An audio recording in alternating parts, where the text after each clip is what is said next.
Trade खत्म हो चुका है, डायरेक्ट इनडायरेक्ट ट्रेड। आपका जमीर जिंदा क्यों नहीं है? किस सूरत से आप पाकिस्तान से क्रिकेट मैच खेलेंगे जब हम पानी नहीं दे रहे हैं? 80% पानी पाकिस्तान का हम रोक रहे हैं। ये कहकर के पानी और खून नहीं बहेगा, आप क्रिकेट मैच खेलेंगे? मैडम, मेरा जमीर तो गवारा नहीं करता कि मैं उस मैच को देखूंगा। क्या इस हुकूमत में इतनी हिम्मत है कि उन 25 मरने वालों को फोन करके कहे कि देखो हमने ऑपरेशन सिंदूर में बदला ले लिया, अब तुम पाकिस्तान का मैच देखो? जिससे हमारे स्ट्रेटेजिक रिलेशनशिप, इसको अपना दोस्त कहते हैं, उस देश का प्रेसिडेंट उस शख्स को बुलाकर खाना खिलाता है अपने साथ जिसके भाषण से हमारे लोग मारे गए थे। सॉवरेन का मतलब यह है कि हम खुद मुख्तार हैं, हम हाकिम आला हैं, हम अपने मुल्क के मुकद्दर का फैसला करेंगे। एक गोरा व्हाइट हाउस में बैठकर भारत की सीज फायर का ऐलान करेगा? माननीय सदस्य श्री असादुद्दीन ओवैसी जी। चेयरमैन साहिबा, मैं शुरुआत में अपनी तरफ से ताज़ियत पेश करना चाहूंगा उन 26 लोगों को जिनका नाम पूछकर और मुसलमान नहीं होने के नाते पर उनको गोली मारकर कत्ल कर दिया गया। मैं ताज़ियत पेश करना चाहूंगा मौलाना इकबाल को, जो पूंछ के मदरसा ज़ियाउल उलूम के मुदर्रिस थे, उस 5 साला लड़की मरियम को जिसको पाकिस्तान की शेलिंग में उसका पेट फट गया। मैं ताज़ियत पेश करना चाहूंगा मैडम जैन अली और उर्वा फातिमा, इन दो जुड़वा भाई बहनों को जिनकी उम्र 14 साल थी। लांस नायक दिनेश कुमार को, बीएसएफ के सब इंस्पेक्टर मोहम्मद इम्तियाज को।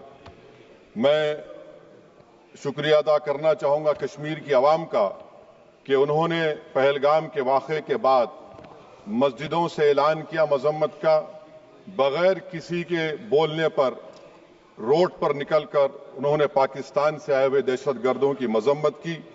मैं मुबारकबाद देता हूं हमारी मुसल्लह अफवाज को कि उन्होंने एक अजीम कुर्बानी पेश की और बहादुरी के साथ ऑपरेशन सिंदूर में भारत को कामयाबी दिलाई।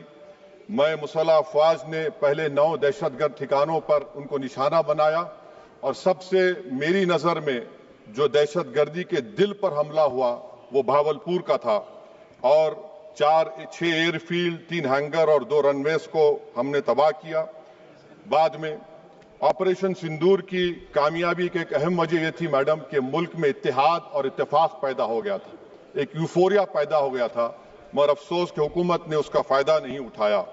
मैं आज भी कह रहा हूं, जिम्मेदारी के साथ कह रहा हूं कि पाकिस्तानी फौज, पाकिस्तान की ISI, पाकिस्तान का डीप स्टेट, उनका हयाती मकसद ये है कि हमेशा भारत को कमजोर किया जाए और अगर हमको इन ताकतों को कमजोर करना है तो देश में इत्तेहाद और इत्तेफाक को बरकरार रखना पड़ेगा।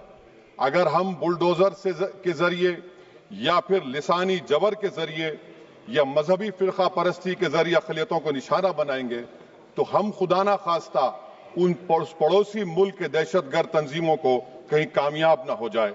मैडम, मैं आपके सामने ये भी कहना चाहूंगा कि इत्तेहाद और इत्तेफाक इस मुल्क में जब मजबूत होगा तो हमको बैनुल-अक़वामी सतह पर दिखाने की जरूरत नहीं पड़ेगी। मैं आपकी तरफ से हुकूमत से चंद सवालात करना चाहूंगा कि वजीर आजम ने कहा कि खून और पानी एक साथ नहीं बह सकते, आतंकवाद और बातचीत एक साथ नहीं हो सकती।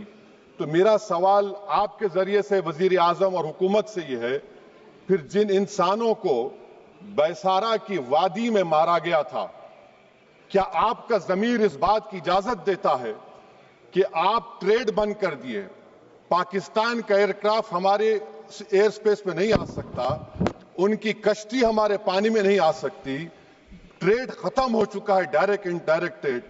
आपका जमीर जिंदा क्यों नहीं है? किस सूरत से आप पाकिस्तान से क्रिकेट मैच खेलेंगे जब हम पानी नहीं दे रहे हैं? 80% पानी पाकिस्तान का हम रोक रहे हैं।